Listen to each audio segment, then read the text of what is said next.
Les océans, les fleuves, les réserves glaciaires. Notre Terre en abrite plus de 1000 milliards de kilomètres cubes. Cette eau qui nous entoure, d'où provient-elle ? En 2020, des chercheurs du CNRS ont apporté des éléments de réponse.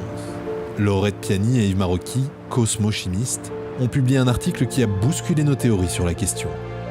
La Terre, elle s'est formée dans le système solaire interne, là où il n'y a pas de glace. Et donc, quand elle s'est formée, elle était sèche. Sauf qu'aujourd'hui, en fait, il y a plein d'eau sur Terre.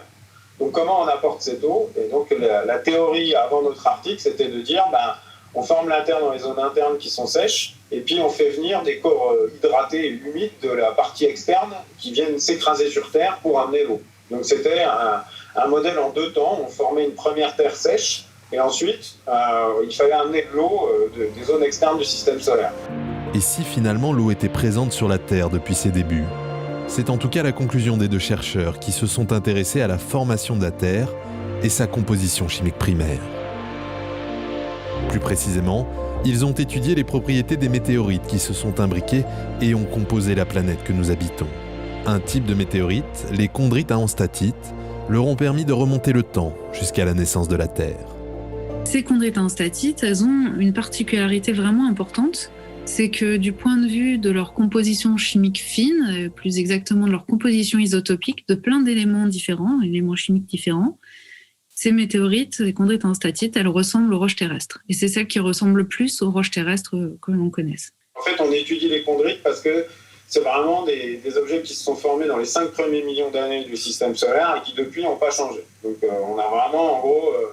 Les chondrites, c'est des livres d'histoire de la formation du système solaire. Il faut juste apprendre à les lire. Et pour pouvoir les lire, on a ces machines qui permettent d'aller mesurer in situ la composition chimique et isotopique des minéraux. L'oxygène est généralement présent dans les minéraux qui ont composé la Terre. Mais pour former de l'eau, il doit se coupler avec de l'hydrogène. Pour mesurer la concentration d'hydrogène présente dans les météorites, on utilise une sonde ionique, un appareil qui génère un faisceau d'ions et permet des prélèvements très précis, de l'ordre du micromètre. Grâce à cette machine, les scientifiques analysent un minuscule fragment de météorite. Leurs relevés tendent tous vers la même conclusion. Il y a dans ces roches suffisamment d'hydrogène pour expliquer une bonne partie de l'eau qu'il y a sur Terre, en termes de quantité, et donc elle pourrait avoir vraiment contribué de façon significative à la présence d'eau sur Terre, mais plus exactement même dans la Terre. Et en fait, sur Terre, on a évidemment de l'eau en surface que nous, on voit et on a l'impression qu'il y en a beaucoup. Si on rapporte cette eau de surface au volume total de la Terre, ça ne fait pas tellement. Mais par contre, on sait qu'à l'intérieur de la Terre, il y a aussi de l'eau présente dans les roches. Alors, ce n'est pas de l'eau liquide, c'est de l'hydrogène, de l'oxygène qui est présent dans les roches.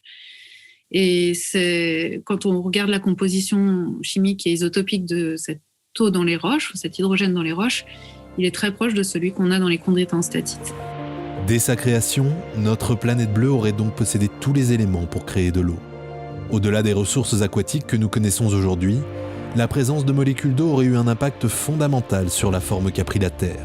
Si on a de l'eau dès le début, l'eau, c'est une molécule qui est ultra importante parce qu'elle joue sur la température de fusion du manteau, elle joue donc sur la mise en place de la tectonique des plaques, donc sur la formation des chaînes de montagnes, et les interactions avec le climat. Donc en fait, former une terre sèche ou former une terre humide au début, ça change complètement la donne dans la manière dont la Terre va évoluer. Cette découverte pourrait avoir un impact sur ce que nous savons sur l'origine de la vie et aboutir à de nouveaux modèles de formation de la structure terrestre par exemple. Elle ouvrira de nouveaux horizons dans le domaine de la cosmochimie et permettra d'en savoir plus sur la formation du système solaire interne, savoir aussi si de l'eau a pu se former sur les planètes qui nous entourent et dans quelles conditions.